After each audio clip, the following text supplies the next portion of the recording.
semua sekalian. Selamat bertemu kembali dalam acara virtual kelas LPDS seri ke-13 dengan tema konten kekinian dari infografis hingga podcast. Hari ini kita akan menghadirkan dua narasumber untuk podcast. Nanti akan berbicara Pemret KBR, yaitu Ibu Citra Dia Prastuti sebagai pembicara pertama.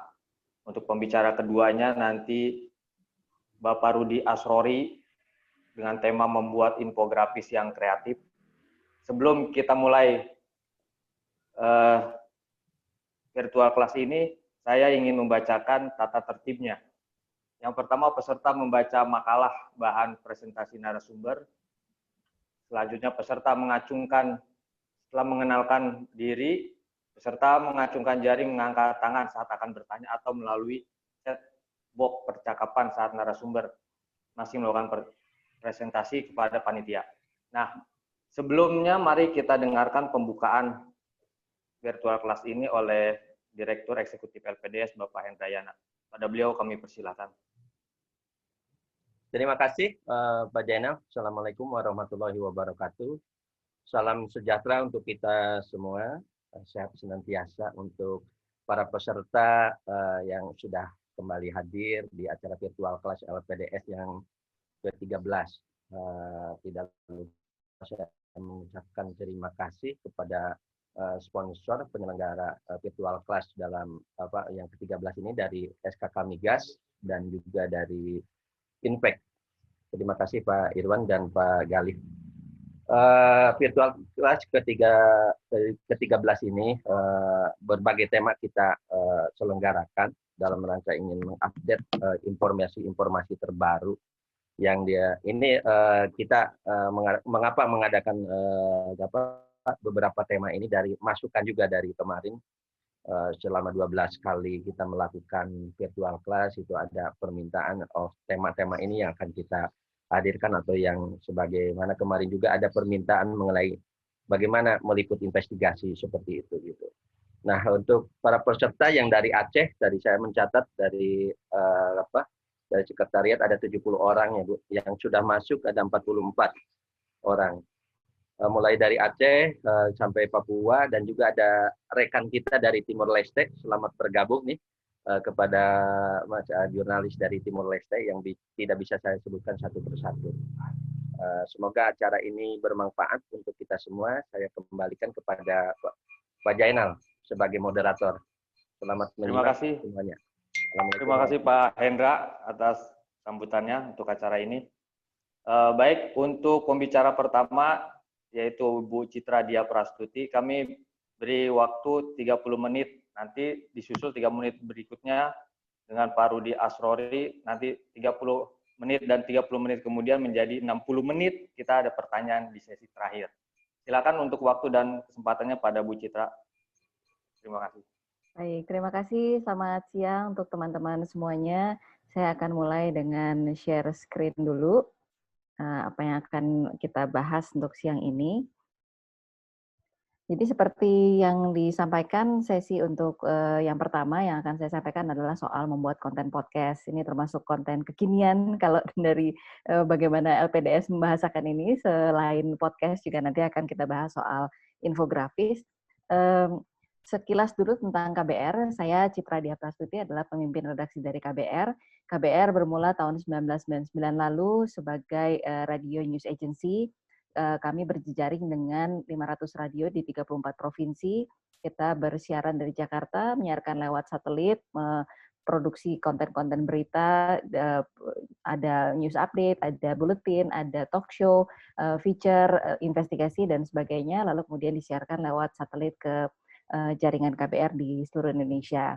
Selain itu KBR juga punya website, lalu kemudian kenapa akhirnya KBR bergeser ke main juga di podcast adalah karena kami melihat ada peluang-peluang baru di sana, peluang dalam storytelling, dalam format, dalam menjangkau audiens, juga sebagai peluang bisnis tentu saja. Karena bagaimanapun juga media adalah sebuah bisnis yang harus survive dengan pergerakan zaman, dengan pergerakan pergeseran bagaimana orang mengkonsumsi berita gitu. Jadi kita mencoba mendekatkan diri kepada audiens yang lebih muda lewat konten podcast ini. KBR launching KBR Prime pada 2018. Selain menyebarkan lewat Spotify, lewat platform podcast lainnya, KBR juga develop platform tersendiri yaitu kbrprime.id. Jadi di situ adalah kompilasi library dari podcast-podcast yang diproduksi oleh KBR. Oke. Pertanyaan pertama banget, kenapa mesti bikin podcast gitu? Kalau sekarang sih ini adalah jadi medium alternatif. Itu bagaimana cara kita lagi-lagi menjangkau ke audiens apa yang ingin kita sampaikan, pesan apa yang mau kita lakukan, dan ini lebih relatif lebih low bandwidth dibandingkan video gitu. Dan untuk beberapa orang, nggak semua orang kan nyaman pakai video gitu kan, atau mau bersedia jadi vlogger gitu segala macam. Nah, podcast ini jadi sarana yang cukup aman lah buat orang-orang yang tidak senang dengan tampil di video gitu. Lalu kemudian sebagai sebuah medium digital, maka dia bisa satu didengarkan kapan saja, tidak terikat jadwal seperti radio atau TV, ini bisa didengarkan kapan saja dan dilakukan bisa mendengarkan sambil melakukan aktivitas lain gitu. Beda dengan misalnya baca artikel di website, kan nggak bisa sambil ngapa-ngapain dong, nanti nggak konsentrasi. Atau nonton video di YouTube kan itu juga harus mantengin. Sementara kalau dengerin podcast itu secara praktis bisa sambil melakukan kegiatan lain gitu, dan itu mudah jadi jawaban untuk zaman yang serba cepat ini di era digital seperti sekarang. Meskipun begitu ada jadwal yang bisa kita tentukan sendiri sambil melakukan kegiatan lain, tapi dia tetap menawarkan intimacy. Orang kan dengerin siaran radio seneng karena rasa kayak orang itu ngomong sama kita. Nah, itu juga tetap kita bawa di podcast, tapi jadwalnya sesuai maunya kita gitu. Jadi ada titik temu antara siaran radio konvensional dengan kemudian platform digital, kita tetap menawarkan intimacy ini. Lalu kalau kita udah punya keinginan untuk mau bikin podcast, kenapa pengen bikin podcast? Kita lihat dulu apa sih yang lagi rame dijual di Spotify gitu misalnya. Menurut riset dari Daily Social, Spotify adalah jalur yang cukup utama bagi orang-orang untuk mendengarkan podcast gitu, karena Spotify masuk, lalu kemudian orang berbondong-bondong mendownload Spotify untuk mendengarkan lagu gitu segala macam, lalu kemudian pada 2019 dia mulai membuka pintu pada podcast dan langsunglah banjir konten-konten podcast termasuk oleh podcaster-podcaster Indonesia. Kalau kita lihat di chartnya Spotify, maka yang mendominasi adalah horor, komedi, self-note itu self-reflection yang sendu-sendu gitu. Lalu juga ada yang konten-konten yang di-drive oleh selebriti. Misalnya kayak ada Destanya siapa gitu segala macam, itu kan yang dijual adalah bagaimana personality dari si Desta ini, atau podcastnya Deddy Corbuzier gitu. Maka yang dijual adalah persona dari si Deddy Corbuzier itu.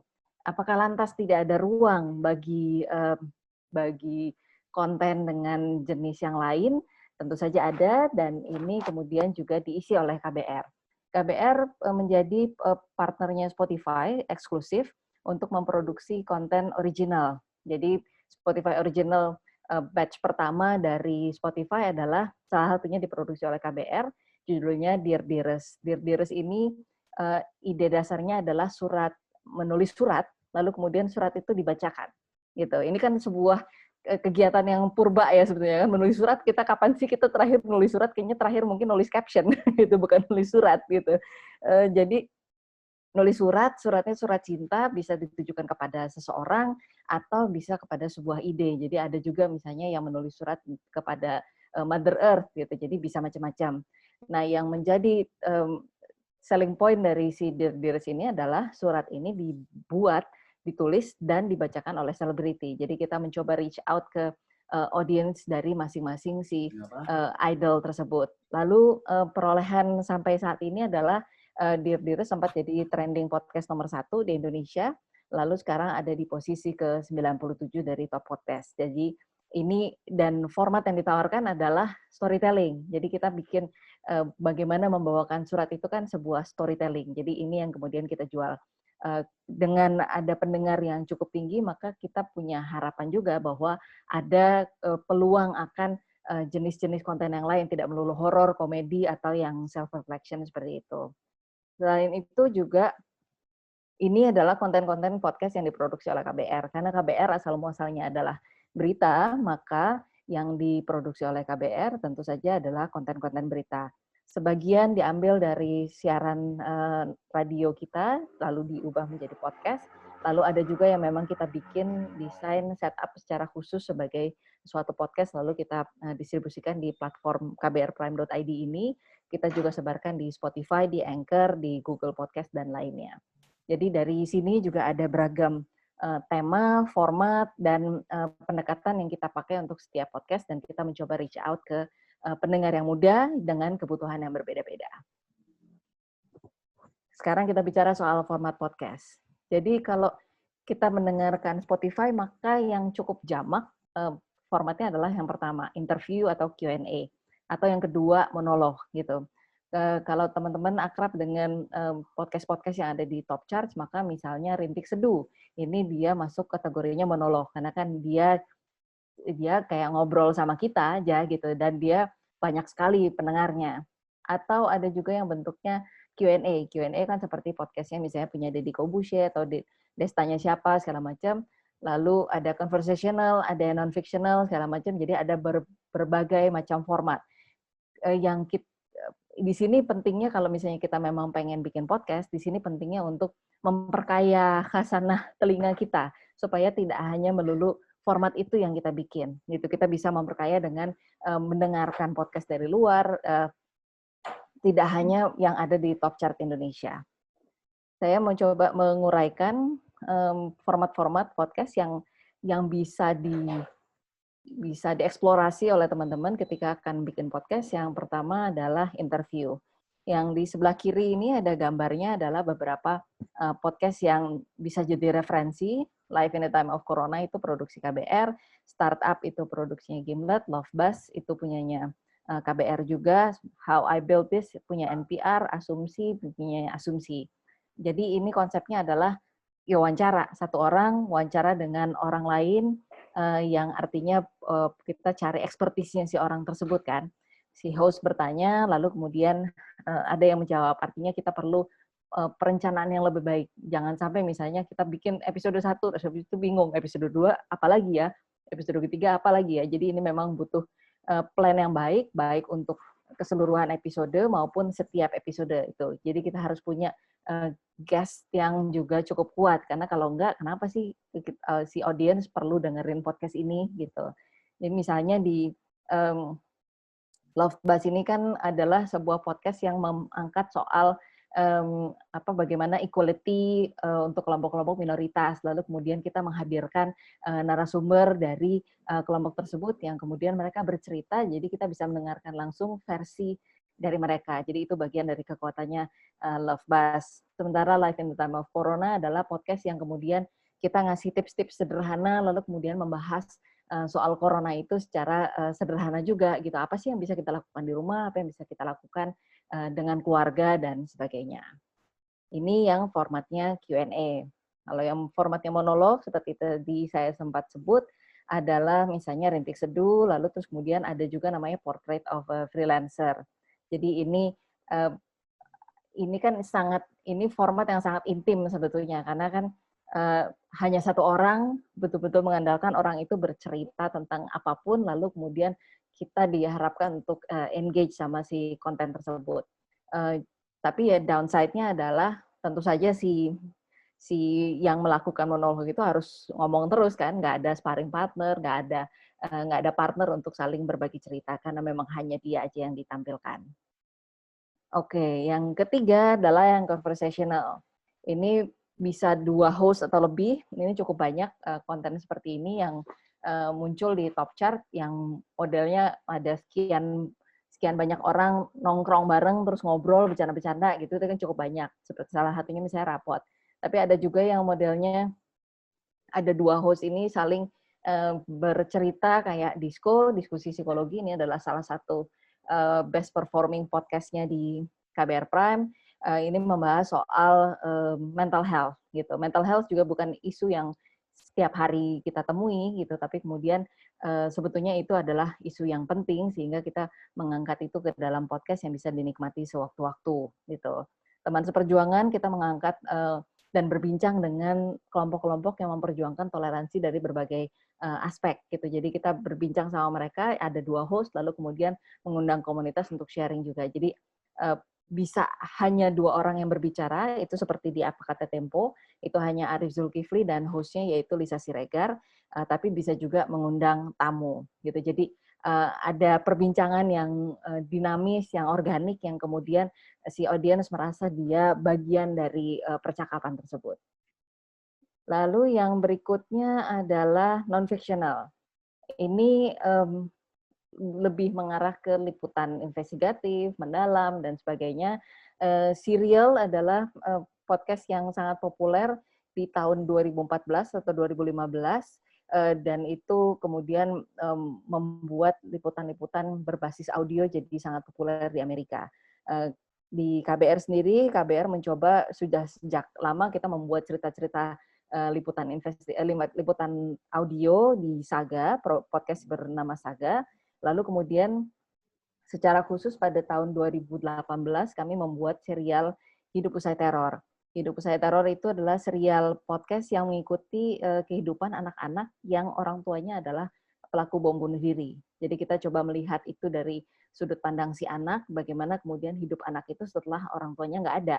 Sementara kan orang tuanya kan yang mencekoki si anak itu untuk kemudian terbrainwash dengan gagasan-gagasan kekerasan. Lalu kita coba mengambil dari sudut pandang anak, lalu kemudian mendiskusikan itu dengan para narasumber lewat cerita Hidup Usai Teror.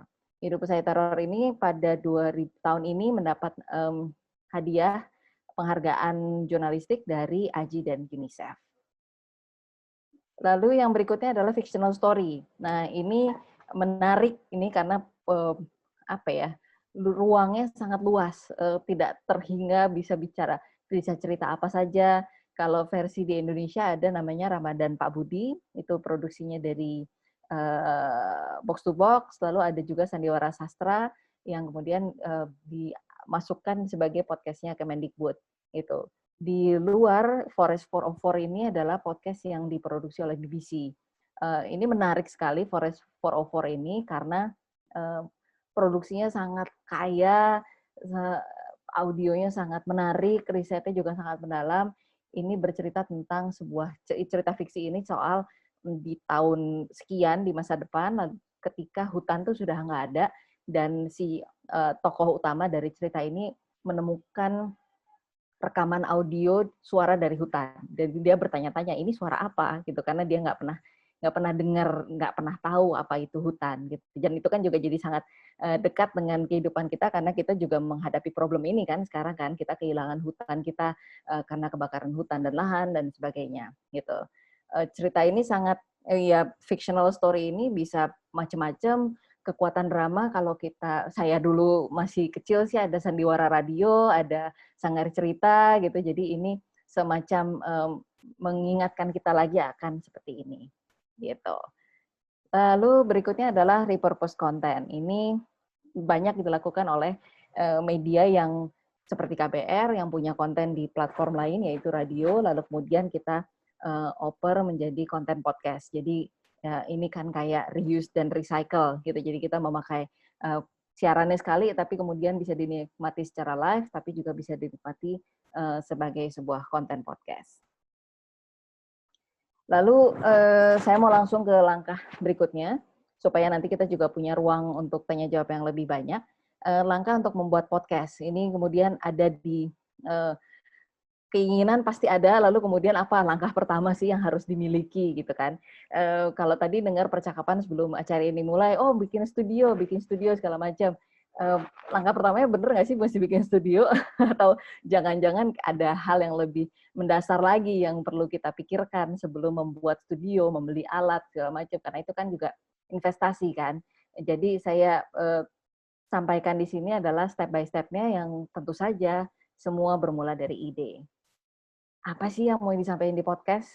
kita pengen bikin podcast itu kenapa sih gitu, pengen beken atau gimana, atau ada misi sesuatu yang ingin dibicarakan gitu. Dan misi sesuatu yang bisa dibicarakan itu bisa bertumpu pada satu orang, misalnya saya pengen bikin podcast, maka saya ingin cerita soal pengalaman saya titik-titik-titik gitu misalnya. Misalnya kalau dari aspek kehidupan saya adalah penyintas kanker payudara, maka saya misalnya cerita soal itu. Atau saya pengen bikin podcast soal apa ya, pemimpin redaksi perempuan, karena itu misalnya belum banyak. Jadi kemudian kita bisa bikin sesi sharing lewat podcast, episode-episode podcast itu. Jadi sesuatu yang dekat dengan kita itu pasti lebih doable gitu. Dan bisa juga bertumpu pada misi organisasi misalnya. Misalnya LPDS mau bikin podcast, apa sih yang jadi strength-nya dari LPDS, apa yang ingin disampaikan gitu. Apakah bertumpu pada jurnalisme saja atau jurnalisme semua platform atau etiknya atau apa, itu juga bisa menjadi materi-materi podcast yang dibicarakan. Karena ide itu bisa liar, bisa seluas samudera, seluas semesta, maka kita perlu mengerucutkan dalam satu kalimat sehingga kemudian jadi fokus. Dan siapa yang kita perkirakan akan butuh atau ingin mendengarkan si podcast ini. Ini kan juga bagian dari exercise kita kan sebagai pribadi maupun sebagai lembaga, apa sih yang mau disampaikan sebetulnya kepada audiens dan audiensnya itu siapa gitu. Kalau misalnya kita sudah bisa bikin misalnya satu kalimat ide podcast ini soal apa, lalu kemudian apa yang ingin disampaikan, maka itu adalah jadi semacam guideline buat kita podcast ini tuh mau soal apa gitu. Dan itu akan membantu kita untuk misalnya menurunkan jadi tema-tema per episode, menentukan tamu yang akan diundang atau menemukan format dan sebagainya. Jadi ini awalnya banget adalah idenya apa sih, mau bikin podcast ini mau bikin apa gitu. Yang kedua adalah format dan sound design. Format ini maksudnya yang seperti tadi kita bahas, apakah monolog, dialog, atau fictional, atau non-fictional, segala macam, dengan atau tanpa tamu. Karena itu kan juga membawa effort tersendiri kan, kalau menghadirkan tamu kan berarti harus janjian wawancara, harus set up waktu, minggu depannya harus begitu lagi, minggu depannya harus begitu lagi. Ini bukan main-main kan, ini kita membuat karya sesuatu untuk kemudian dinikmati orang. Gitu. Dan sound design itu adalah kita pengennya podcast kita tuh kedengerannya kayak apa sih gitu, seru, menyenangkan atau otoritatif, formal, serius gitu, bisa macam-macam, nggak ada yang salah, nggak ada yang benar. Lagi-lagi kita kembali ke ide pertama, juga sasaran audiensnya. Siapa sih yang mau kita tuju? Apakah sasaran yang mau kita tuju itu cocok dengan yang seru atau cocok dengan yang serius? Itu kan bisa dua-duanya, dan lagi-lagi nggak ada yang salah atau nggak ada yang benar gitu. Dan untuk sound design kita perlu juga memperkaya lagi-lagi telinga kita supaya mendengar lebih banyak contoh yang variatif, yang audio production-nya keren segala macam. Jadi saya sarankan untuk mendengarkan podcast-podcast produksi NPR, Gimlet, atau Radiolab karena dia sangat kaya dalam audio production-nya. Lalu kemudian ketika kita mulai mengerucut, udah tahu nih pengennya mau bikin sound design-nya kayak apa, lalu kemudian mulai membuat misalnya opening tune-nya seperti apa. Karena ini di dunia digital, kita belum tahu nanti bagaimana perkembangan podcast berikutnya, maka pastikan kita pakai free copyright audio supaya tidak ada masalah di kemudian hari. Yang berikutnya naskah. Iya, bikin podcast juga butuh naskah, bukan lantas ambil mic terus langsung ngoceh gitu. Karena membuat naskah tidak harus full script, tapi bisa juga pointers, bisa juga tor secara umum. Karena yang penting adalah meskipun ini dalam tanda kutip hanya dengerin orang ngoceh, itu kita juga males kalau dengerin orang ngoceh yang ngalur ngidul, yang kesana kemari nggak jelas fokusnya apa. Jadi lagi-lagi ini kita tidak sedang bicara pada diri sendiri, tapi kita bicara pada audiens yang nggak kelihatan gitu. Jadi kita perlu menjaga supaya kontennya tetap fokus. Caranya gimana ya? Dengan punya naskah itu, pointer sederhana bisa, daftar pertanyaan aja bisa, segala macam. Jadi ini adalah bagian dari kita merancang sebuah episode supaya baik, orang tidak terlalu berkepanjangan mendengarnya, jangan tidak terlalu capek, dan orang bisa setelah mendengarkan podcast ini dapat dapat take away sesuatu yang oke gitu. Karena ini konten podcast yang ideal berapa sih panjangnya? dari risetnya Daily Social di tahun 2018 kira-kira di 20 menit. Maka 20 menit ngomong tuh lama loh gitu. Jadi perlu dipikirkan 20 menit itu kurvanya seperti apa. Oke, kita mulai dengan informasi ini, lalu yang serunya taruh di tengah, atau lalu kemudian melandai lagi di akhir, atau bagaimana, itu bagian dari diskusi dan bagaimana kita mengatur flow dari keseluruhan podcast tersebut. Dan karena ini adalah konten yang hanya didengarkan lewat earphone atau speaker, maka kita perlu naskah itu yang kita siapkan, maka kita perlu memastikan bahwa itu tepat untuk telinga gitu. Jadi misalnya kita nggak pakai kata-kata yang ribet atau kata-kata yang nggak akan kita sebutkan dalam percakapan normal sehari-hari sebagai manusia. Misalnya, apakah dalam sehari-hari kita akan pakai kata mengejawantahkan? Enggak kan? Gitu.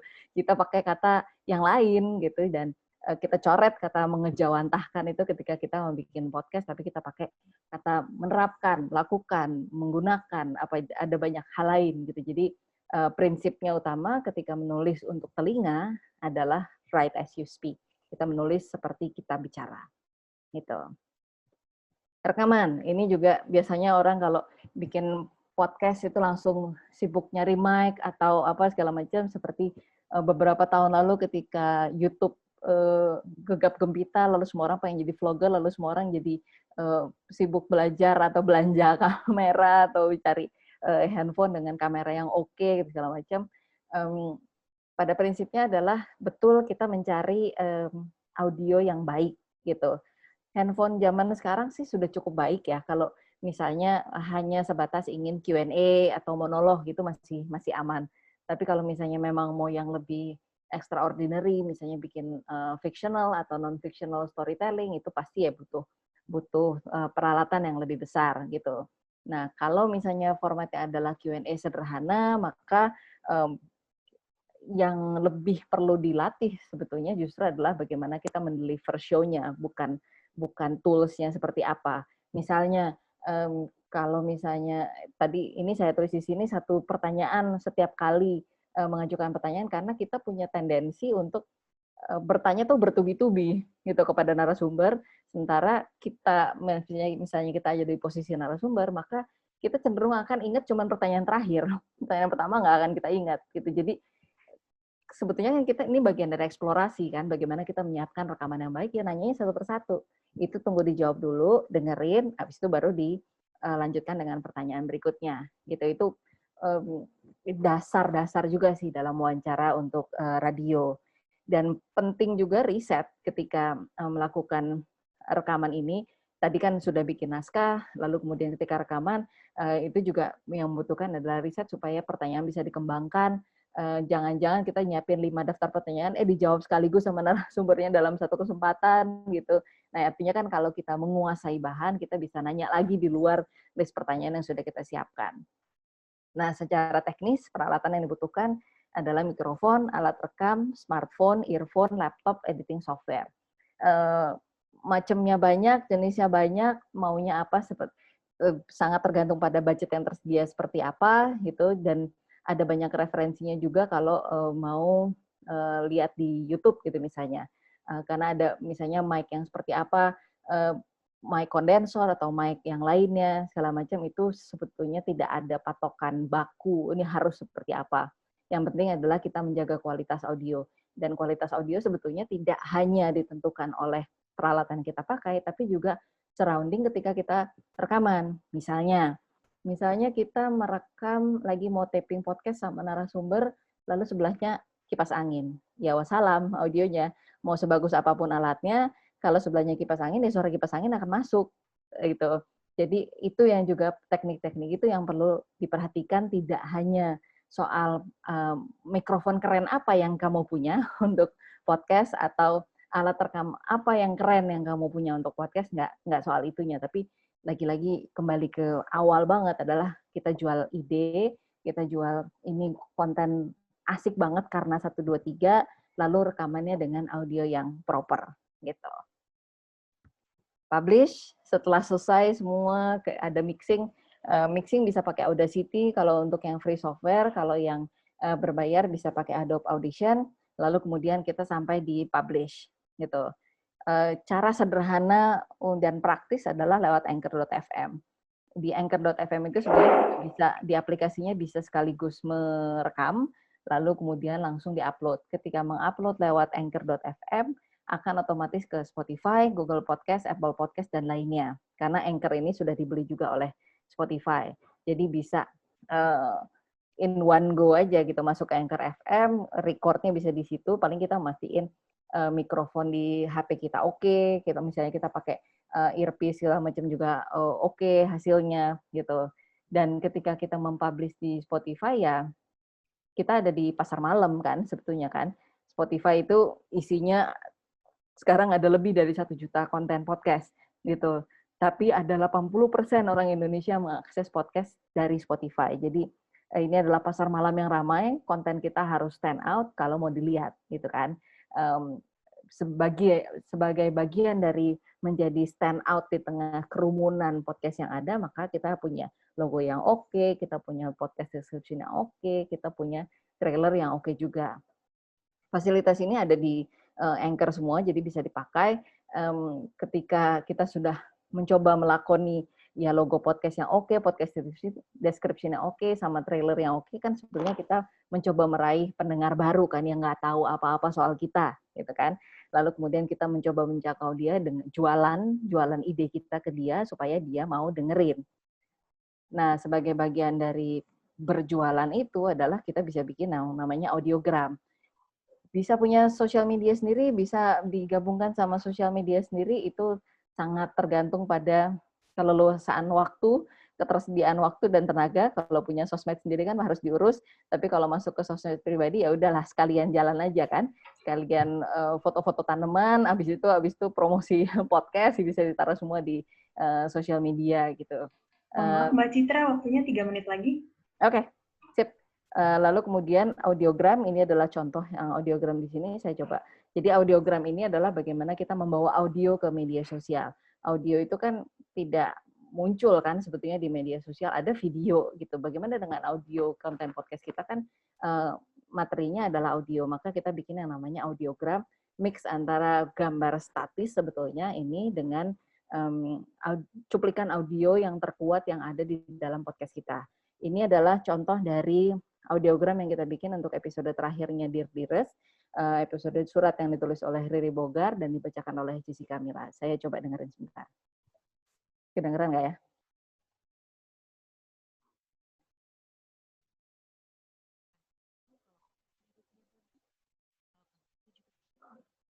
Nah, ini hanya 15 sampai 30 detik sehingga kemudian bisa kita taruh di Instagram Story misalnya. Dan Instagram Story kan kemudian bisa kalau kita sudah punya follower yang cukup besar, maka bisa di swipe up masuk ke podcast tersebut. Jadi itu bagian dari memudahkan orang mencari dan mendengarkan podcast kita. Karena pendengar Indonesia di kita ya masih harus di-educate soal podcast tuh kayak gimana sih, dengerin podcast tuh apa, orang terbiasa dengerin musik aja tapi nggak terbiasa dengerin podcast. Dan ini adalah bagian dari kita sebagai podcaster, sebagai produser untuk membangun interaksi dengan pendengar. Setelah itu tentu saja tugas tidak berakhir di publish, tapi kita harus mempelajari statistiknya. Spotify menyediakan Spotify for Podcaster yang isinya adalah statistik yang kita bisa tahu apa sih sebetulnya yang disukai. Misalnya yang penting adalah data start, data stream, untuk mencari tahu berapa banyak orang yang benar-benar mendengarkan sampai akhir. Dan kalau ia dengerin sampai akhir itu berapa persen sih dari orang yang masuk lalu mendengarkan sampai akhir. Dan orang biasanya stay sampai di menit keberapa. Nah, itu bisa membantu kita mempelajari soal audiens kita, apa yang mereka suka, dan itu juga bisa membuat kita membuat strategi episode berikutnya akan seperti apa. Begitu.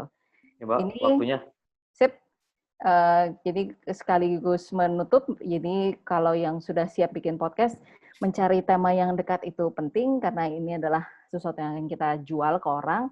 Unique selling point juga penting, karena ada 1 juta podcast di seluruh di Spotify. Pendengar yang niche itu tidak apa-apa, tidak semuanya harus menjadi Deddy Corbuzier yang pendengar banyak, gitu dan sebagainya. Dan kita juga perlu untuk memperlakukan konten podcast yang kita bikin dengan rambu-rambu jurnalistik. Rasanya itu juga penting gitu. Kadang-kadang orang mikirnya, oh ya udah bikin podcast aja, ngomong jorok aja, padahal ya tetap aja ada aturan yang harus ditaati bersama. Kira-kira begitu. Sekaligus ini mau mengundang teman-teman mahasiswa, ada lomba podcast dari KBR, Surviving Corona ala gue. Deadline-nya sebentar lagi tanggal 27 Agustus, bisa dilihat di Instagramnya KBR.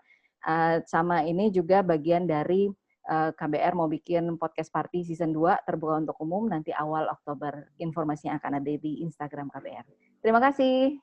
Terima kasih. Oke, menarik sekali keterangan dari penjelasannya dari Mbak Citra ini ya soal podcast. Dan saya kira teman-teman yang mengikuti acara ini pasti ada banyak pertanyaan yang ingin disampaikan terkait penjelasan Mbak Citra ini.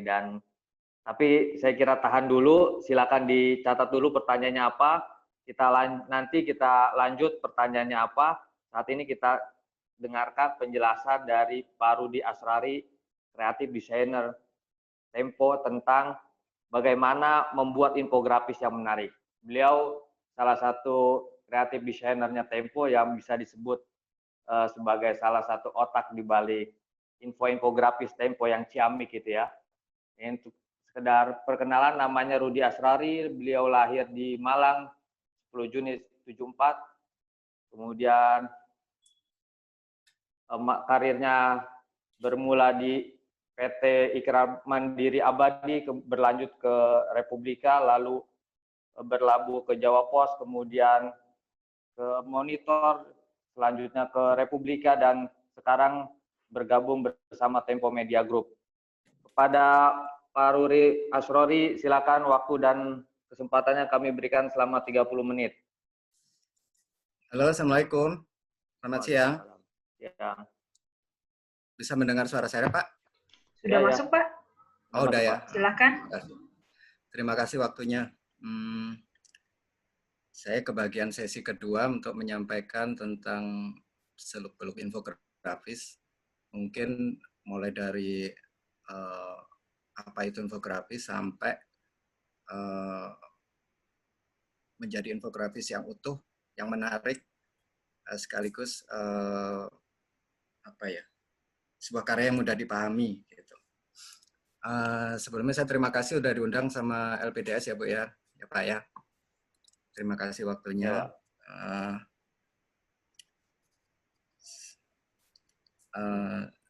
Kita mulai aja kalau gitu, karena keterbatasan waktu. Mungkin saya minta maaf sebelumnya, saya mungkin tidak jago ngomong seperti Bu Citra ya, tapi saya akan coba menyampaikan materi ini dengan sebaik-baiknya. Kita mulai dari sebentar. Saya akan mencoba menjelaskan apa pengertian dari infografis itu sendiri.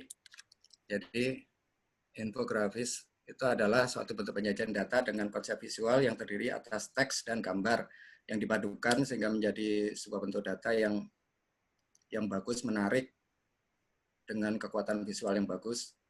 Jadi data yang ditampilkan menjadi jauh lebih menarik. Gitu. Kalau mungkin secara ringkasnya, saya akan bilang bahwa infografis itu adalah sebuah paket data yang terdiri atas narasi yang pendek dengan perpaduan visual yang menarik. Gitu.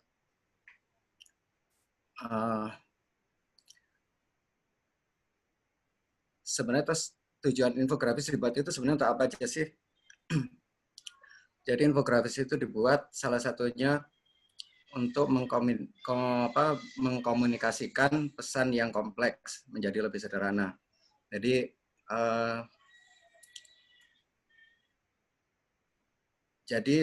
di era sekarang ini sudah tidak zamannya orang membaca narasi yang berpanjang-panjang gitu. Jadi segala sesuatu itu bisa diringkas dalam bentuk infografis dengan cara meringkas seringkas-ringkasnya narasi yang ada dipadu dengan visual yang bagus. Terus tujuan keduanya adalah untuk agar dapat mempresentasikan informasi lebih singkat dan mudah dipahami. Sebentar.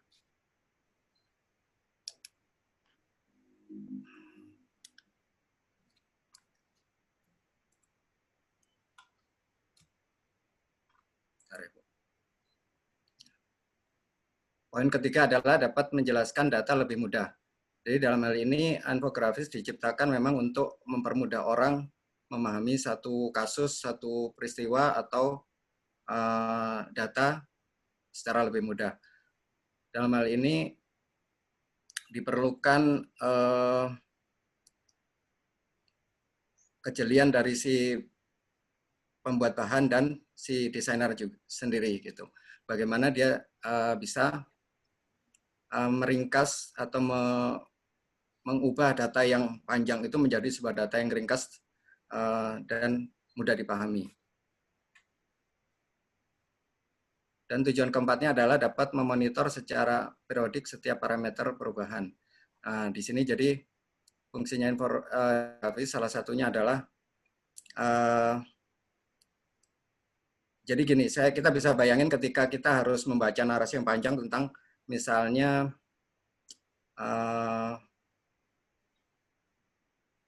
tentang tingginya curah hujan di Indonesia. Dari tahun ke tahun ketika kita harus membaca narasi yang panjang, mungkin kita akan susah membayangkan. Tapi ketika kita bantu dengan infografis yang sederhana, kita bisa membuat orang menjadi lebih paham dengan cepat, lebih menangkap dengan cepat, dan bisa merekam dengan lebih cepat gitu. Misalnya kita bikin dalam bentuk batang, kita bisa bikin secara periodik, misalnya dari bulan ke bulan, tahun ke tahun, atau mungkin per 5 tahun, per 10 tahun gitu. Nah, itu fungsinya salah satunya. Kenapa infografis dibuat. Nah, berikutnya ini saya kasih contoh beberapa karya infografis yang simpel, yang sebelah kiri mungkin itu lebih simpel. Jadi di situ data bisa kita ringkas sesimpel itu. Nah, di kanan juga kita bisa lihat gambar tentang peledakan sebuah mobil yang dilakukan oleh 2 orang. Mungkin ketika kita membaca cerita itu dalam bentuk narasi bisa 2-3 halaman. Tapi ketika kita aplikasikan dalam sebuah infografis, kita bisa menyingkat peristiwa yang segitu panjang dalam cukup dengan setengah halaman dengan ilustrasi yang sangat menarik dengan warna-warna yang bagus. Nah, di situ juga orang lebih cepat memahami peristiwa itu terjadi karena ada pergerakan waktu per waktu kronologinya gitu. Jadi saya pikir ini kekuatan infografis. Kenapa infografis itu menjadi penting gitu. Di bawahnya juga ada saya sertakan nih contoh misalnya kronologi terjatuhnya bis dari jembatan. Bagaimana dia mulai ngebut, terus dia berusaha menyalip truk besar di depannya, akhirnya dia oleng, nabrak pagar pembatas, jatuh. Nah, di sini kita juga bisa mengkombinasikan dengan foto peristiwa sesungguhnya. Jadi di sini bisa dilihat bagaimana kronologi itu dari awal terjadi, waktu ke waktu, sampai akhirnya disertakan foto terakhir bagaimana kejadian yang sesungguhnya. Ya. Berikutnya, infografis itu dibutuhkan karena apa? Pertama, karena waktu baca makin sempit, orang makin sibuk. Jadi di era sekarang ini mungkin kita semua tahu bahwa mobilitas orang segitu cepatnya, gitu. Orang tidak lagi punya waktu yang banyak untuk kayak dulu mungkin membaca dengan santai dan sebagainya. Jadi dibutuhkan bacaan yang mudah dipahami, menarik, dan secara visual menarik, dan tidak perlu orang membaca dengan waktu yang cukup lama gitu. Kedua, kecenderungan visual yang makin penting. Jadi mungkin terkait dengan poin yang pertama bahwa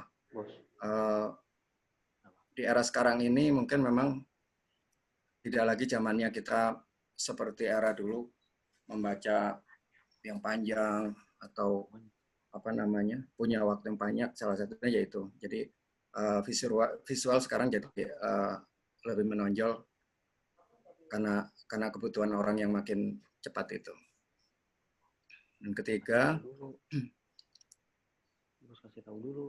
infografis itu dibutuhkan karena gambar menjadi alat bantu yang informatif, komunikatif, sekaligus mengandung nilai estetika yang bagus. Gitu.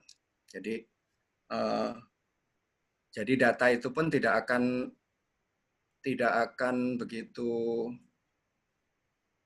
menarik minat orang untuk membaca ketika tidak dibarengi dengan visual yang bagus gitu. Jadi ini ada dua hal yang sekaligus saling membutuhkan. Jadi narasi yang bagus ditunjang dengan visual yang bagus akan menghasilkan karya yang bagus, sehingga tujuan infografis dibikin untuk disukain orang, mudah dipahami, tercapai di sini. Nah, berikutnya. Jadi bagaimana infografis itu bisa dikatakan berhasil ketika mengandung perpaduan 3 unsur ini, yaitu visual, data, dan polanya. Jadi di visual sendiri selain warna dan sebagainya adalah tipografi. Tipografi itu dalam artian pemilihan huruf yang benar, besaran yang ukuran yang sesuai. Jadi pemilihan huruf di sini penting karena ketika pemilihan hurufnya salah, otomatis infografis menjadi gagal dan tidak menarik lagi. Gitu. Dan di sini infografis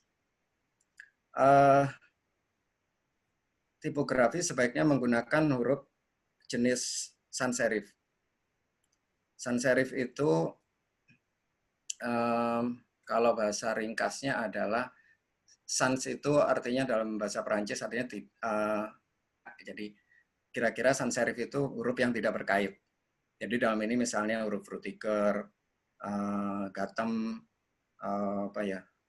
ITC Franklin Gothic, ya, pokoknya yang tidak berkait itu kategorinya sans serif. Dan itu sebaiknya digunakan untuk pemilihan font di infografis.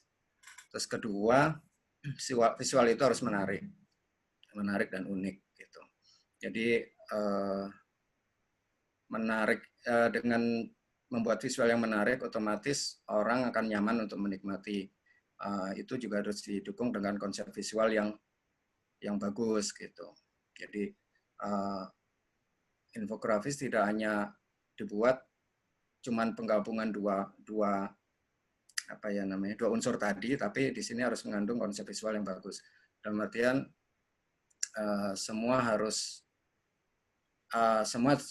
terhubung dengan poin yang ketiga, yaitu tata letak terorganisir baik. Jadi di situ harus tertata dengan baik hierarkinya gitu. Terus orang membaca itu bisa runtut, nggak loncat-loncat kayak gitu. Jadi infografis itu akan gagal ketika orang membaca pergerakan matanya harus loncat kiri kanan untuk menyambungkan satu data itu.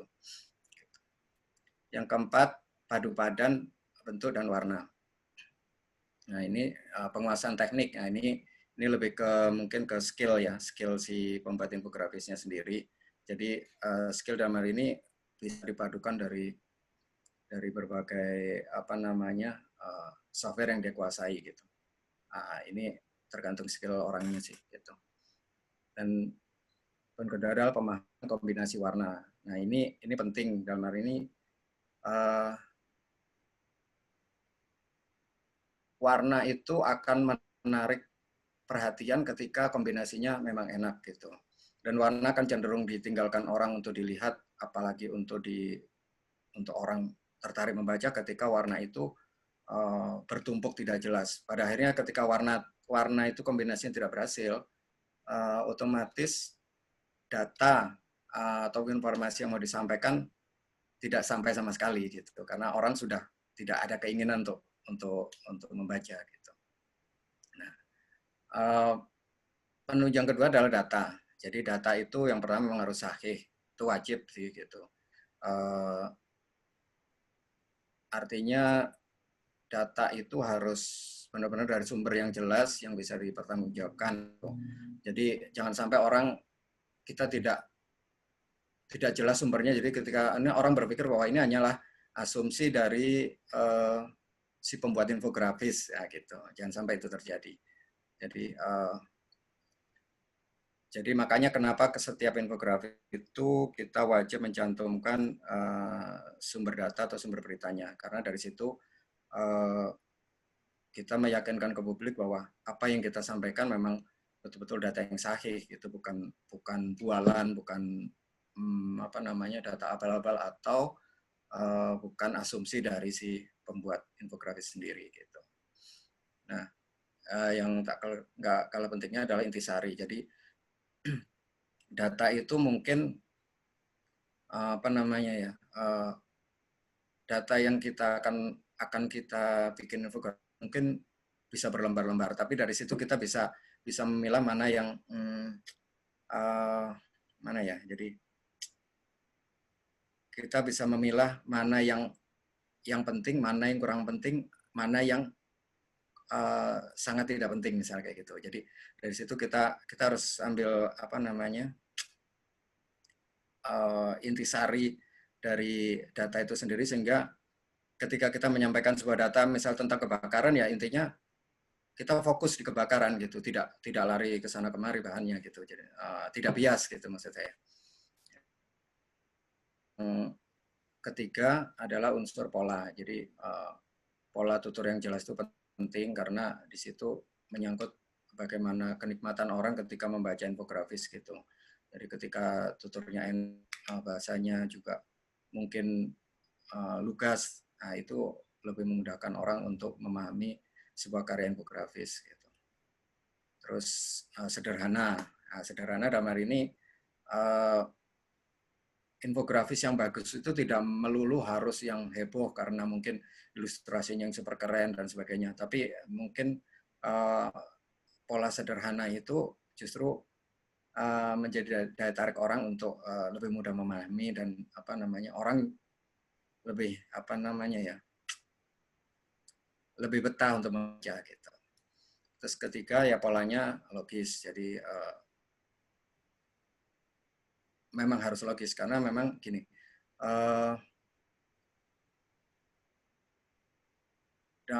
logis dalam artian begini, jadi apa yang kita sampaikan itu ya memang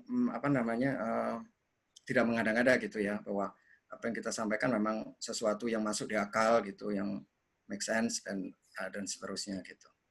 Terus terdapat hierarki informasi yang jelas. Jadi seperti yang saya bilang tadi bahwa setiap data itu mengandung hierarki. Jadi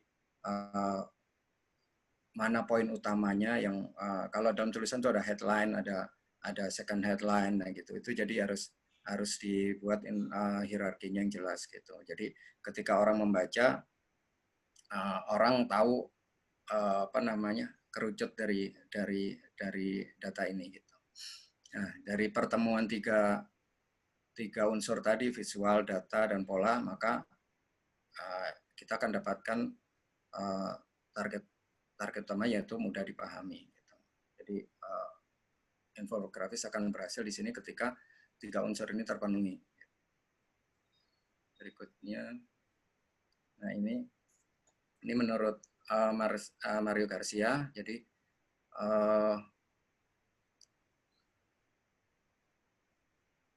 pembaca kita ini, pembaca secara umum nih, universal itu terbagi dalam tiga kategori. Jadi ada pembaca tradisional, yaitu pembaca yang serius, yang mungkin sangat punya waktu untuk membaca. Dia bisa mungkin berjam-jam menghabiskan waktu untuk membaca, bahkan mungkin sampai advertorial pun dia sempat baca gitu ya. Terus ada kategori pembaca berikutnya, yaitu pembaca selintas atau scanner. Nah, pembaca yang ini hanya melihat judul, foto, potongan-potongan baris serta berita secara sekilas gitu. Mungkin saya termasuk yang ini. Jadi terus kelompok berikutnya adalah pembaca yang sangat cepat atau supersonic readers. Ini lebih cepat lagi. Jadi dia hanya memiliki waktu tidak lebih dari 5 menit setiap harinya itu untuk membaca berita. Jadi dia cukup melirik judul-judul sama mungkin kalau ini mungkin cukup paragraf pertamanya aja yang dia baca. Ini tadi ada quotation juga dari Mario Garcia. Jadi pembaca sekarang itu memang lebih tertarik pada apa yang cepat terlihat. Jadi itu tadi. Jadi mungkin karena keterbatasan waktu, karena mobilitas yang tinggi ya, kompetisi hidup yang makin ketat. Jadi pada akhirnya mereka tidak suka kalau harus berlama-lama membaca. Jadi mereka butuh visual yang bagus, informasi yang cepat mereka pahami gitu, tanpa harus membaca berlama-lama. Terus ini jadi ketika kita penciptaan infografis itu idealnya memang mengandung unsur 5W plus 1H. Mungkin kalau dalam penulisan ini lazim sekali sih gitu ya. Jadi who, what, when, where, why sama how. Jadi gitu. Jadi siapa, kalau kita dalam infografis, siapa pelakunya, apa yang dilakukan, kapan, di mana, kenapa, terus bagaimana dia melakukan itu. Jadi itu kalau unsur itu dipenuhi itu akan menjadi infografis yang keren karena yang dibutuhkan orang seperti itu. Nah, penciptaan infografis itu juga harus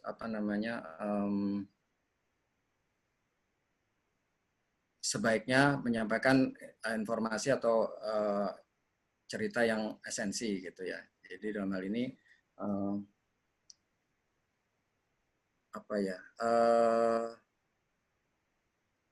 jadi fokus gitu. Ketika menyampaikan itu fokus gitu. Jadi tidak bertele-tele. Jadi ya selain unsur singkat, jelas, menarik juga fokus gitu. Terus ditambah dengan ilustrasi, jangan mengaburkan data, tapi ada dramatisasi.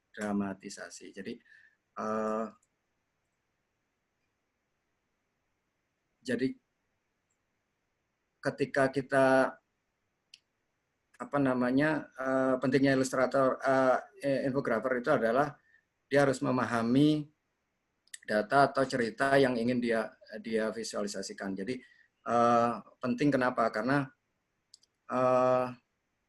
dari situ ketika dia memutuskan untuk membuat ilustrasi, jangan sampai pada akhirnya ilustrasinya tidak to the point gitu maksudnya. Jadi dia harus ketika orang melihat itu orang langsung paham bahwa oh inilah yang dimaksud itu bukan jelas gitu, fokus gitu. Terus kita visual gambar pada infografis harus menunjang cerita atau peristiwa. Ini wajib sih karena ini jadi ini mengandung unsur misalnya gambar, terus background infografis itu harus dikonsep dengan baik. Artinya begini, ketika kita misalnya berbicara tentang jumlah korban atau kematian itu cenderung dengan warna hitam misalnya kayak gitu. Kita harus kita boleh pakai warna hitam, tapi kita tidak boleh melupakan bahwa tulisan atau gambar di atasnya harus tulisan dengan warna yang kontras dengan hitam gitu. Artinya ini orang kan salah ketika membuat sebuah infografis, dia background hitam, terus ditimpa warna merah, warna biru tua, warna ungu, nah itu. Yang terjadi adalah infografisnya gagal, orang tidak lagi membaca, orang tidak lagi ingin tahu, dan orang tidak bisa pada akhirnya tidak bisa membaca juga apa yang dimaksud dari infografis tersebut gitu. Jadi kenapa di sini dibilang legibility-nya itu harus ada dari tipografi. Jadi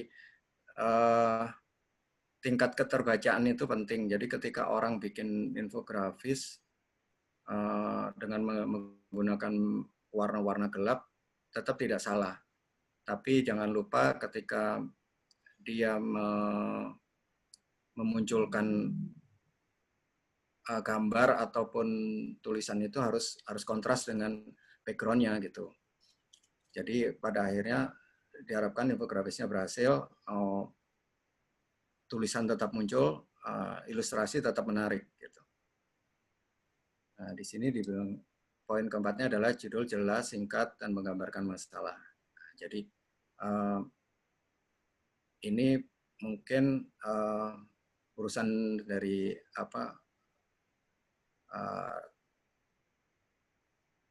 redaksionalnya ya. Jadi artinya gini, jadi infografis itu memang sebaiknya judulnya tidak panjang dan judul yang singkat itu orang lebih tertarik. Kedua, secara visual kita juga lebih enak gitu bentuknya. Jadi misalnya kita bicara tentang misalnya kilang ada satu kilang meledak. Kita mungkin bisa kasih judul satu kata aja, meledak gitu, dengan size font yang besar, warna yang menarik.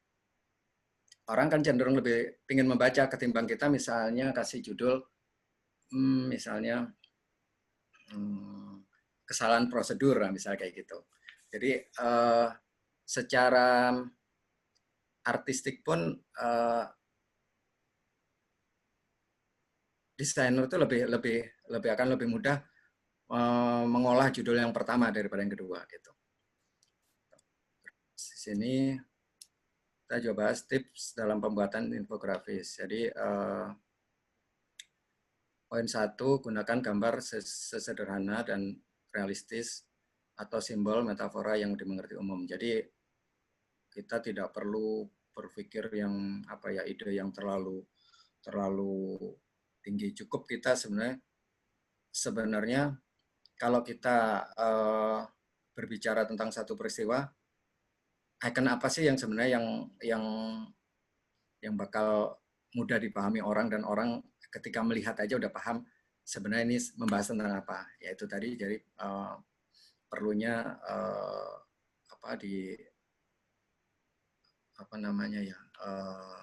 dipikirkan simbol atau icon itu yang orang ketika melihat langsung mengerti poin yang mau diangkat gitu. Terus kedua, singkirkan data elemen yang tidak diperlukan. Munculkan hanya informasi yang perlu dan penting saja. Nah, ini tadi jadi perlunya memilah-milah data. Jadi data itu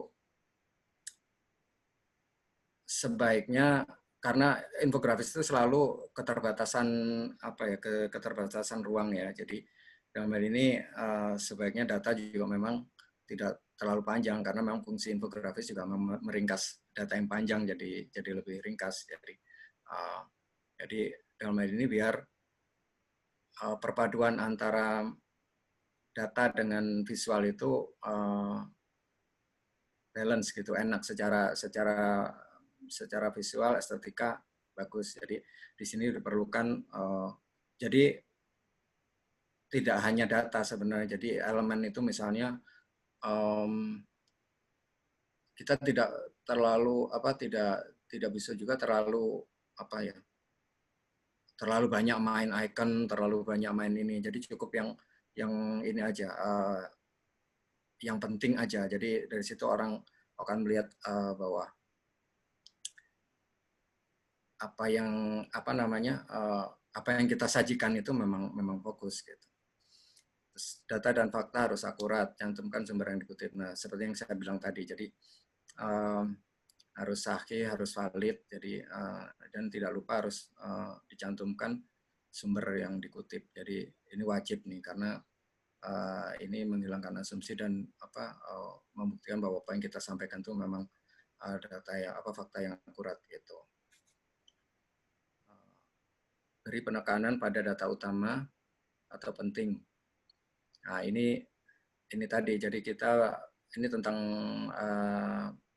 tipografinya tadi. Jadi ketika kita harus bisa membedakan, misal begini,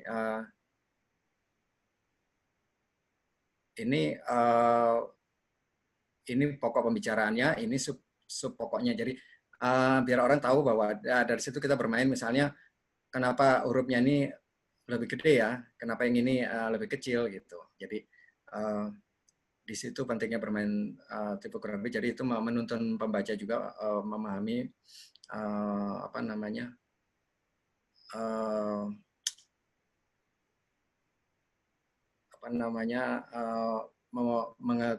memahami tentang datanya. Jadi maksud saya gini, ketika ini jadi judul, dia harus paling gede daripada yang subjudul. Berikutnya ketika dia subnya lagi dari subjudul, dia harus lebih kecil dari subjudulnya, seperti itu. Jadi itu apa sih namanya ya, menavigasi pembaca juga untuk segera paham bahwa oh kenapa sih ini lebih gede, ini lebih kecil, atau ini kok kenapa lebih kecil lagi, kayak gitu. Jadi terus yang keempat, visualisasi harus mendukung maksud yang ingin dicapai. Nah, ini tadi. Jadi ketika sebuah infografis itu akan dibuat, memang harus dikonsep dulu, harus dibicarakan, mesti visualnya apa nih yang tepat gitu. Jadi dari situ. Rudi, waktunya 2 menit lagi ya. Oh iya, maaf ya. Jadi jangan sampai kita kehilangan maksud yang ingin dicapai gitu. Ini tahapan kerjanya adalah kumpulkan data akurat dari sumber yang kredibel. Jadi itu tadi. Jadi mungkin ini saya lewatin aja ya untuk mempersingkat ya. Ini aja deh. Macam-macam jenis grafik. Jadi ini yang lazim kita adalah ada grafik batang, ada grafik garis, ada grafik lingkaran. Mereka punya fungsi masing-masing. Jadi ketika kita membuat grafik garis, kita berbicara tentang pergerakan. Gitu. Ketika kita berbicara tentang perbandingan, kita pegang grafik batang. Kan di situ akan orang lebih jelas membandingkan gitu kan. Misalnya ekspor dan impor gitu. Terus pie chart kita fungsikan ketika kebutuhan kita untuk pembuatan komposisi ya, kayak gitu. Nah, ini beberapa contoh bar chart atau grafik batang yang pernah kita buat. Jadi ini kita sertakan juga legenda di sini. Jadi maksudnya yang putih ini adalah blok yang tidak tawarkan, ini blok yang laku. Jadi ini penting karena mungkin kita tulis di sini karena akan mengganggu dari tampilan dari grafik itu sendiri. Jadi kita bantu dengan legenda ini. Gitu. Nah, ini contoh dari bar chart dan line chart gitu. Nah, ini. Jadi ketika kita bikin seperti ini, jangan lupa untuk dicantumkan, ini sebenarnya kelewat nih. Mestinya ada, ini dalam apa nih? Dalam ton, dalam juta, dalam miliar, dan sebagainya, harusnya dicantumkan. Seperti ini dicantumkan nih. Nah, seperti yang di grafik garis itu. Nah, ini. Ini tadi yang saya maksud juga, tadi ini pie chart, jadi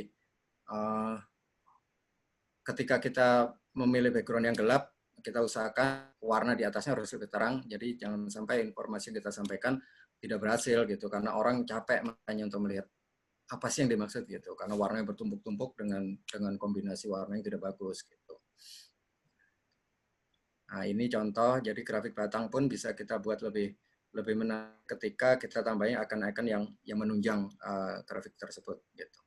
Jadi tidak flat hanya sekedar grafik batang atau grafik garis gitu, tapi ada komponen tambahannya yang bikin infografis tersebut lebih menarik gitu, grafik lebih menarik.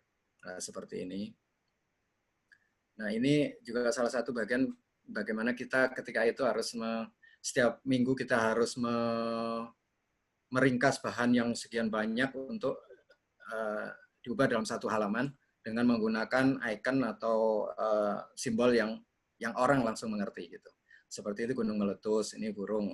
Orang ketika melihat langsung paham materi yang disampaikan tentang apa gitu. Nah ini ketika berbicara tentang gunung, alam kita gitu, kita ringkas dalam bentuk data yang simpel dengan pewarnaan yang mungkin nggak terlalu ini, cukup minimalis tapi tetap menarik dengan penekanan besaran font, pemilihan font yang menarik juga. Nah, ini juga salah satu ketika ini Piala Dunia tahun berapa ya nih? 2017 itu 2012 ya. Ini jadi ini kita coba bermain dengan warna karena tim sepak bola itu kan warnanya bagus-bagus dan sebagainya. Terus mereka juga kesannya apa sih namanya atraktif kan. Jadi kita bikin juga infografisnya juga terlihat atraktif gitu, dengan memunculkan icon-icon dari apa namanya kesebelasan masing-masing. Ini juga ketika itu kita bikin soal tentang Aetra dan Palija. Jadi kalau di sini kita mungkin tidak perlu bikin legenda lagi karena cukup diwakili dengan blok yang ada di atas apa namanya barcat itu.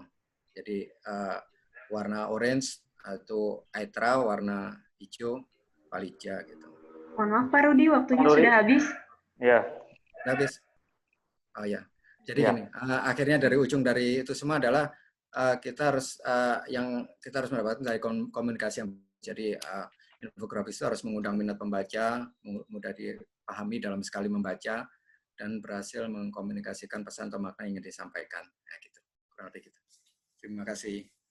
Oke, baik, menarik sekali. Ya. Ya, Pak. Baik, menarik sekali penjelasan infografis dari Pak Rudi Asrori tentang infografis, dan sudah banyak pertanyaan yang disampaikan teman-teman peserta dan sudah dicatat oleh panitia. Untuk pertanyaan kami bagi 2 sesi, satu sesinya 3 pertanyaan. Berikut pertanyaan yang sudah kami rangkum. Ada 3 pertanyaan. Yang pertama kami tujukan untuk Bu Citra. Yang pertama, beda podcast dan talk show di radio itu apa sebenarnya? Kemudian, apa masih bisa disebut podcast yang sudah ada di YouTube dan di TV itu? Kemudian bagaimana membuat podcast yang menarik untuk televisi? Itu pertanyaannya untuk Bu Citra. Silakan. Oke, terima kasih banyak untuk teman dari DAI TV ya tadi ya. Ya, yang, dari Mbak Khairia Lubis. Betul. Apa bedanya dengan talk show di radio? Secara prinsip sebetulnya dasar-dasarnya sih sebenarnya sama aja antara ada di radio dengan yang ada di podcast. Gitu. Tapi yang kemudian keleluasaan yang ditawarkan di podcast adalah tidak terikat pada segmen-segmen gitu misalnya. Kalau di radio kan ada segmen 1, ntar harus break, ntar segmen 2 ada break iklan gitu segala macam. Sementara kalau podcast kan bisa langsung dibabat. Nah, tapi itu juga menciptakan challenge baru. Ketika ngomong terus selama 20 menit kan pasti bosen gitu kan. Kalau kita mau kasih jeda kasih apa? Kasih lagu gitu kan nggak bisa gitu. Karena lagu ntar kena copyright issue lagi gitu. Jadi itu tapi ketika misalnya kita sudah menguasai prinsip-prinsip dasar talk show, mengelola show di secara audio gitu segala macam, maka itu akan relatif lebih mudah ketika mengolah konten untuk di podcast. Lalu kemudian sekarang podcast sudah ada banyak yang pakai video. Memang jadi semakin lama medium-medium ini ya saling tumpang tindih ya, nggak ada yang TV main di YouTube ntar dari YouTube diambil ke TV, radio ke podcast ke radio gitu kan. Jadi batas-batasnya jadi muter-muter aja ke situ aja gitu. Dan sebetulnya ini kan adalah upaya kita memenangkan atensi audiens, memenangkan audiens baru dari platform manapun gitu. Nggak semua, kita tahu orang Indonesia tuh senang banget sama sesuatu yang visual gitu. Apa iya mau dengerin audio doang ya orang ngomong ya gitu. Kalau misalnya merasa ragu lalu kemudian pakai video gitu. Jadi memang Spotify gitu misalnya dia akan menyiapkan platformnya untuk siap menampung video podcasting juga gitu. Jadi ini bagian dari jawaban-jawaban dari si platform kan terhadap kebutuhan dari audiensnya gitu. Jadi batas-batas itu semakin kabur. Jadi kalau misalnya memang mau bikin video untuk video podcast ya nggak masalah juga, nggak persoalan gitu. Tapi mungkin jadi intimacy yang ditawarkan konten audio jadi nggak dapat ketika ada visualnya. Kira-kira sih begitu. Jadi Ini masih ada lagi soal podcast, Bu. Pertama, apakah podcast harus izin sebelum on air? Kemudian bagaimana mengambil profit atau keuntungan dari podcast? Yang terakhir, apa perlu masih menggunakan 5W1H? Kontennya seperti apa untuk podcast itu? Oke, baik. Terima kasih Mas Arham dari TVRI Sulsel ya yang izin soal. Arham, Mbak Timo. Kalau podcast ini kan karena dia platformnya digital, jadi dia nggak ada izin siar seperti radio gitu. Kalau radio kan mesti ada izin siar, lalu kemudian macam-macam gitu segala macam. Nah kalau ini kan kayak YouTube kan sebetulnya punya podcast, apa iya kalau mau bikin konten vlog harus izin, rumit juga dunia kalau misalnya bikin konten vlog harus izin dulu gitu. Jadi tidak ada izin ketika mau on air. Nah, tapi lagi-lagi ya, meskipun tidak ada izin, jangan lantas kemudian ugal-ugalan juga gitu ketika di podcast gitu. Jangan lantas merasa bahwa tidak ada aturan yang mengatur ini. Aturan memang selalu datang belakangan gitu, tapi tidak mungkin akan ada aturan terhadap ini, tapi rambu-rambu yang bisa kita pakai, misalnya kode etik jurnalistik, misalnya secara umum kita bisa adopsi gitu untuk menjaga keamanan podcast kita, misalnya tidak sara, menjaga akurasi gitu. Jangan sampai juga kemudian kita jadi nyebar sampah kan dengan podcast yang kita bikin gitu. Sampah ada banyak di platform digital, ada banyak banget gitu. Jangan sampai kita ikut-ikutan jadi bikin konten sampah juga gitu. Jadi kitanya juga mesti menahan diri dan kemudian memberi rambu-rambu pada diri sendiri. Profit dari podcast, kalau di podcast memang belum ada secara platform ya, dia belum semaju YouTube yang dia punya sistem sendiri kan, sehingga orang masang ke situ, lalu jika sudah berapa view akan dapat uang, bla bla bla, itu sih belum gitu. Tapi percayalah pasti itu akan dilakukan oleh Spotify juga sebagai pemilik platform untuk podcast yang terbesar. Selain itu juga persaingan dari antar platform podcast juga semakin kencang gitu, antara Spotify, Apple Podcast sama Google Podcast, semua semakin melihat bahwa orang tuh berlomba-lomba ke audio, jadi perlu di-service gitu. Spotify hanya satu, tapi ada juga Apple Podcast, ada Google Podcast, dan yang lainnya. Jadi itu nanti kita lihat bagaimana secara platform mereka menciptakan sistem. Sistem itu sekarang belum ada, jadi misalnya kayak podcastnya KBR gitu, dapat profitnya dari mana sih? Modelnya adalah model sponsorship, jadi mensponsori misalnya satu season podcast X gitu, makanya lalu kemudian kita bicarakan breakdown budgetnya berapa segala macam. Jadi kira-kira gitu. Tapi kalau menaruh iklan di dalam podcast, apakah sudah ada rate card-nya? Belum ada rate card yang disepakati bersama gitu. Jadi paling rate card sendiri aja, atau misalnya ada podcast-podcast yang cukup populer seperti misalnya 30 Days of Lunch gitu, maka dia punya hubungan baik dengan sponsor, maka ya udah dia akan mensponsori satu episode misalnya begitu. Kira-kira begitu gambaran soal perkembangan profit di dunia podcast.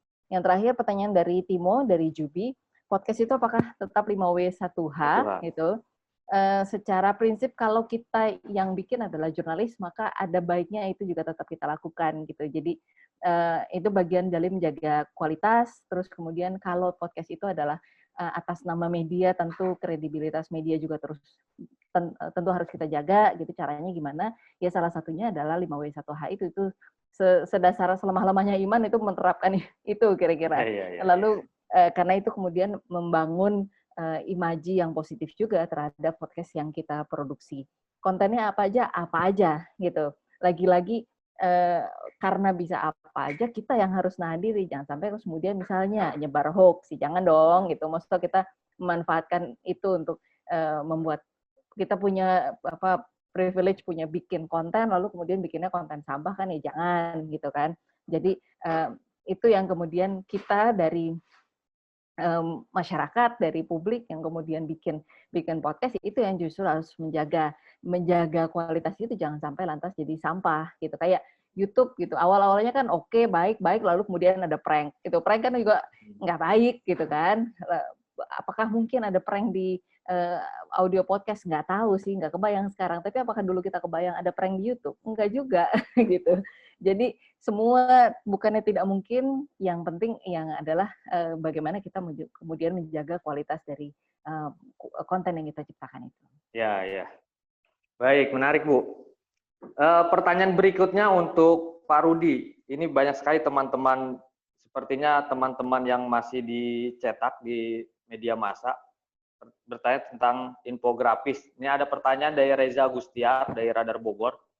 Pertanyaannya, dalam membuat infografis itu ada beberapa poin kan Pak. Kemudian sebenarnya banyak poin yang bagus-bagus dalam infografis itu, seberapa banyak poin yang bagus dalam infografis itu dan ketentuannya gimana? Apakah dan bagaimana mengedukasi pembuat bahan infografis agar bisa meringkas poin yang ada? Pertanyaan pertama tadi apa? Menyangkut beberapa poin, ada poin-poin. Oh iya, iya. Nah, jadi soal poin, poinnya, ketentuannya berapa? Sebenarnya kalau poin itu tergantung infografis yang dipunya sih gitu. Kalau dia punya punya ruang dalam satu halaman mungkin bisa lebih banyak. Tapi ketika dia harus bikin infografis cuman punya space setengah halaman, maka sebisa mungkin poin sesingkat mungkin gitu, tidak terlalu banyak. Jadi kalau perlu poinnya itu di poin yang benar-benar krusial aja yang masuk gitu. Kemudian mengedukasi pembuat bahan agar bisa meringkas poin. Itu gimana ngedukasinya, Pak? Sebenarnya gini, infografer itu sebenarnya tugasnya tidak hanya membuat ya Pak ya, tapi dia juga harus sebenarnya mengerti data yang mau dibuat gitu. Jadi dari situ dia bisa memilah sendiri. Jadi itu sering saya lakukan. Jadi ketika ada banyak grafis, kita dikasih sekian grafis sementara space-nya tidak cukup. Jadi kita bisa bilang ke mereka bahwa ini tidak perlu nih, karena ini menurut kita sudah agak jauh dari tema misalnya kayak gitu. Jadi kalau perlu ya kita ambil yang poin-poin pentingnya aja. Nah itu pentingnya si infografer itu dia harus tidak hanya membuat, tapi dia harus membaca dan memahami isi dari itu, dari isi yang mau dibuat gitu Pak. Pertanyaan berikutnya dari Yuda Ekaristono, kanal Kalimantan.com. Bagaimana kombinasi yang sering dipakai agar infografis menarik? Lebih banyak gambar, atau isometrik, atau ilustrasi, atau data dan narasi? Kalau saya... Ruang infografis itu sempit, Pak. Jadi dia ingin ruangnya sempit, tapi bagaimana supaya lebih menarik? Apakah perlu pakai gambar, ilustrasi, atau isometrik? Atau hanya data dan narasi? Kalau saya gambar tetap wajib sih. Karena dia penyumbang minat orang ya. Jadi visual itu akan menarik ketika ada ilustrasi atau foto di dalamnya gitu. Jadi atau kalau memang separah-parahnya memang tidak punya ruang yang cukup, bisa bermain tipografi dan coloring di situ gitu. Misalnya ada beberapa huruf yang mungkin beberapa kata yang mungkin dia tonjolin, terus dengan bermain warna yang atraktif, terus ditambah sama icon-icon yang menarik, udah gitu. Itu untuk mengakali space yang tidak begitu luas ya gitu, tidak terlalu besar gitu. Kalau memang misalnya ada kendala juga, misalnya di ilustrasi sepertinya tidak mungkin untuk ditampilkan, ya kita main di tipografinya dengan pewarnaan yang menarik. Gitu.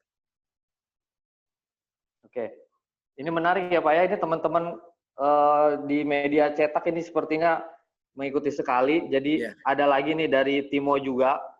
Bagaimana cara insert infografis secara manual ke web berbasis WordPress, Pak? Sementara tema dan template-nya tidak didukung. Apa harus di format JPEG atau bagaimana, Pak? Iya, menurut saya JPEG. JPEG biasa dengan standar resolusi 72. Standar resolusi.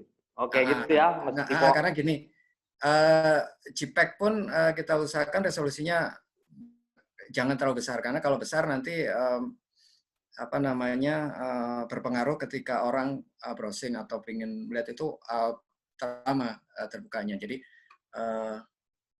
kita format JPEG itu kan format yang kecil ya, dan resolusinya kita bikin 72 standarnya web. Oke. Ini masih ada lagi nih Pak, infografis. Banyak sekali pertanyaannya. Ini terutama teman-teman yang masih bergelut di cetak ya. Biasanya ini ada pertanyaan dari Rusli Balikpapan Pos. Biasanya antara penanggung jawab halaman dengan infografis itu kebut-kebutan supaya cepat deadline. Problemnya itu bagaimana supaya infografis tidak melanggar deadline? Dan idealnya berapa lama desain grafis membuat info sejak data diberikan penanggung jawab halaman? Sebenarnya gini,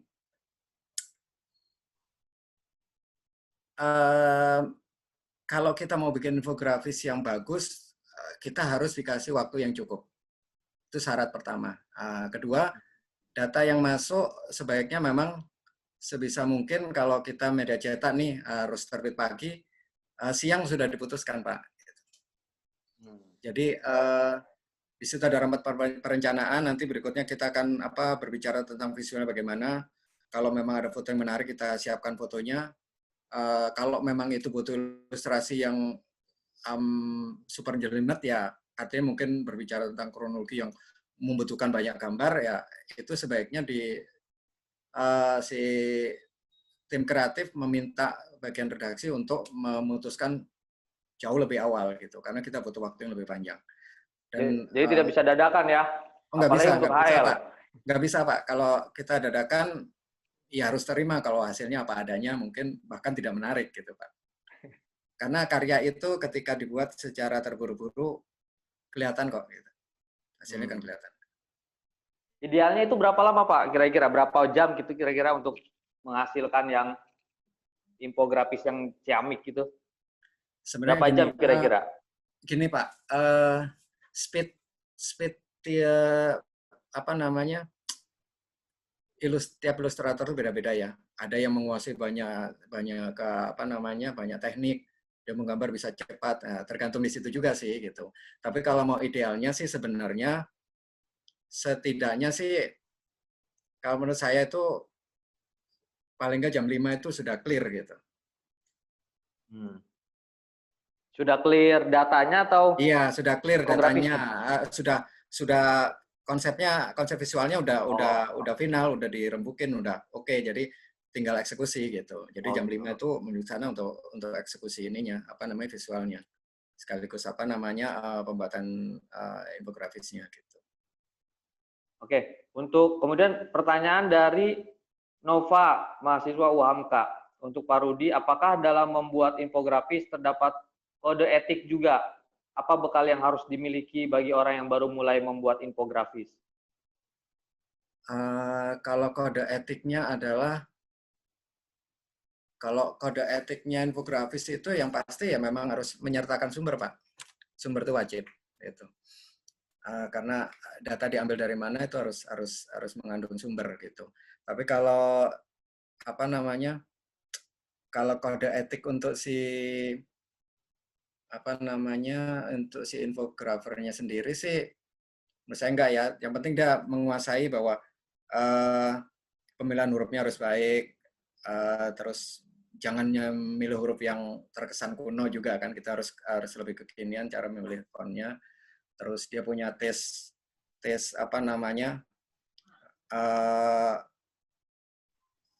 dari mulai pemilihan font, terus pemilihan warna, kombinasi yang bagus, nah itu aja sih sebenarnya. Tidak ada ini khusus. Yang penting dia punya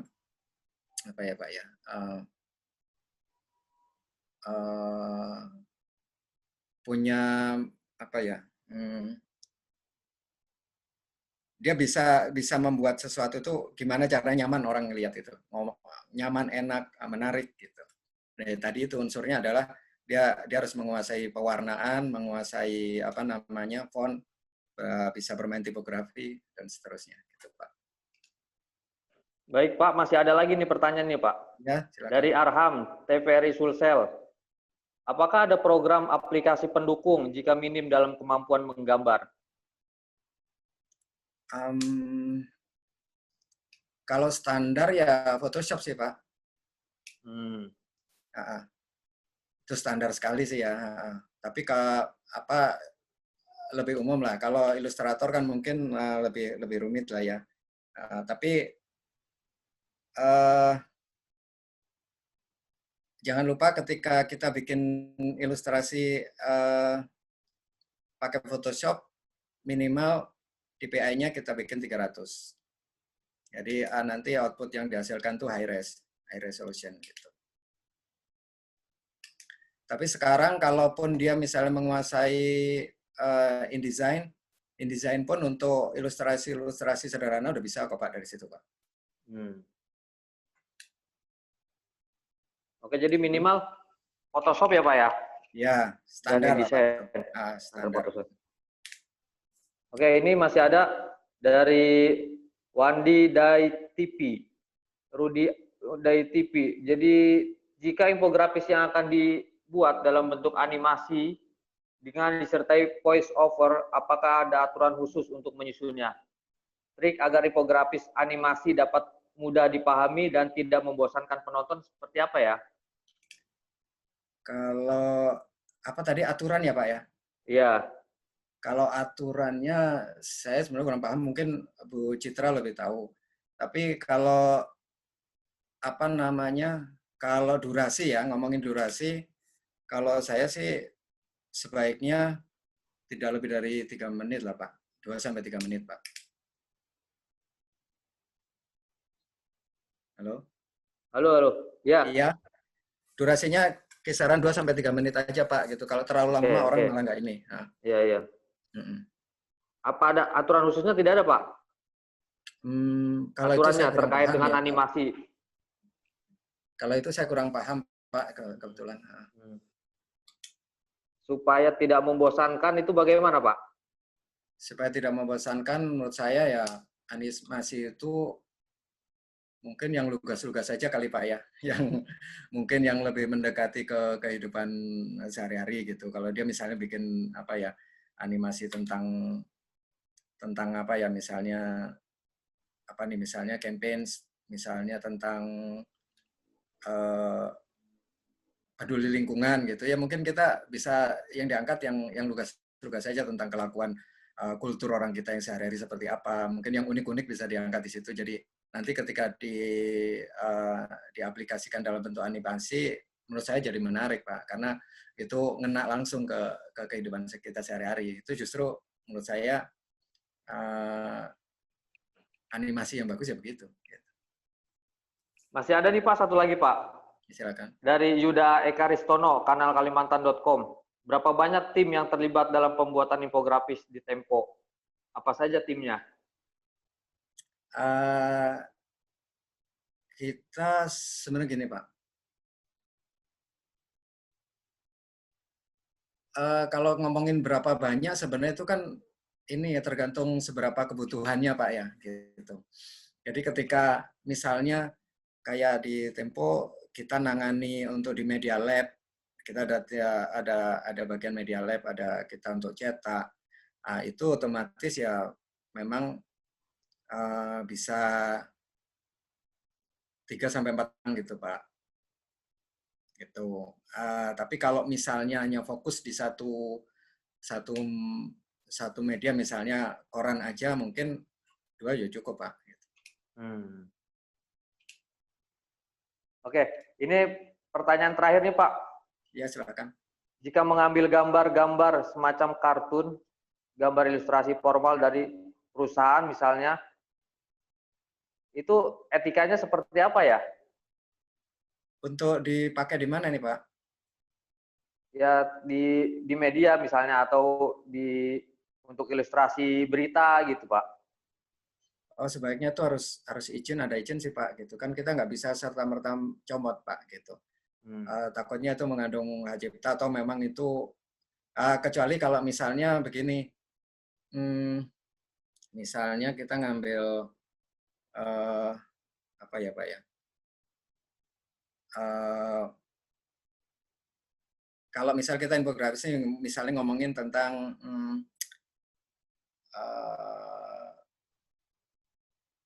produknya Indofood, kita cantum logonya Indofood gitu tuh nggak usah izin, nggak apa-apa. Cuman ketika kita misalnya itu dipergunakan untuk di luar itu, sebaiknya ya kita izin lah Pak. Karena nanti hal kayak gitu rawan tuntutan sih. Gitu. Kalau seandainya kita mengambil dari Google gitu, tapi tetap kita cantumkan sumbernya, masih boleh itu Pak?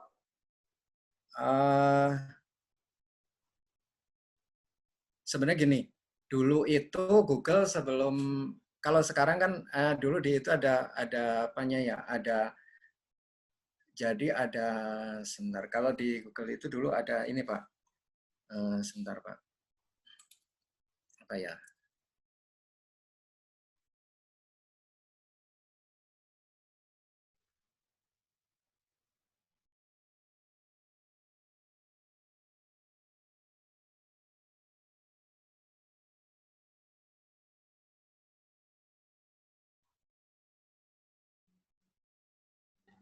Mohon maaf Pak Rudi, termute mic-nya.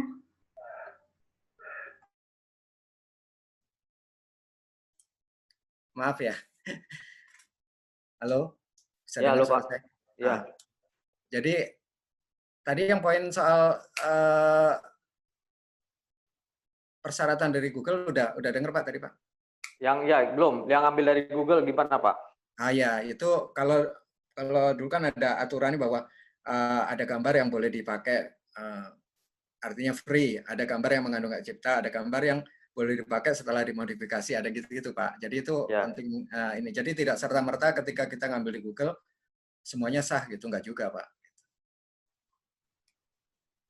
Walaupun kita mencantumkan, memang sih lebih aman mencantumkan, tapi tidak serta-merta juga itu aman gitu. Gitu Pak. Halo? Oke. Masih ada pertanyaan yang lainnya? Sudah. Kawan-kawan? Sudah cukup ya? Iya Pak. Oke, terima kasih. Kalau sudah kita selesai virtual class kita hari ini. Terima kasih pada Bu Citra, terima kasih pada Pak Rudi Asrori, terima kasih kepada para peserta, teman-teman semua, Bapak Ibu yang mengikuti virtual class hari ini.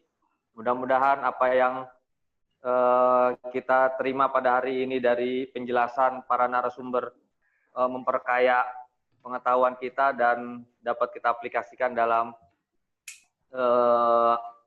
di perusahaan media kita masing-masing. Terima kasih sekali lagi, juga kami ucapkan terima kasih kepada para pihak yang mendukung terselenggaranya virtual class LPDS, yaitu Inpek dan SKK Migas. Kami akhiri, terima kasih pada semuanya. Assalamualaikum warahmatullahi wabarakatuh. Mohon maaf kepada peserta, sebelum mengakhiri, mari kita adakan foto bersama dahulu. Foto bersama dulu ya. Kepada para peserta, dapat menyalakan kameranya.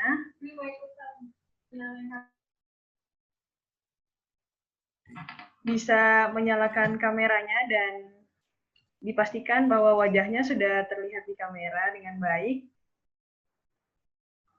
Baik, di layar komputer saya terdapat 3 layar peserta.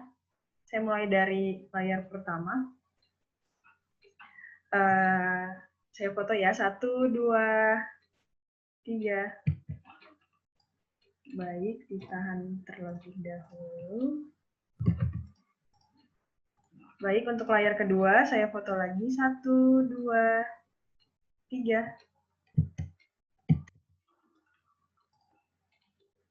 Baik, sebentar. Layar terakhir ya. 1, 2, 3. Oke. Sudah, terima kasih. Saya ingin menginfokan kepada para peserta, mungkin untuk virtual class yang selanjutnya, itu akan ada sesi dari Ibu Sri dan juga Mas Kinan Kalami, yaitu di virtual class ke-14 temanya tentang media, perempuan, dan pandemi COVID-19 yang akan diselenggarakan di hari Rabu tanggal 30 September 2020 di waktu yang sama jam 1 hingga jam 3 sore waktu Indonesia Barat. Baik, sekian saya kembalikan lagi ke Pak Jainal mungkin. Ya, terima kasih semua pada peserta, pada para narasumber yang telah menghadiri kegiatan ini. Kami ucapkan terima kasih atas partisipasinya. Terima kasih.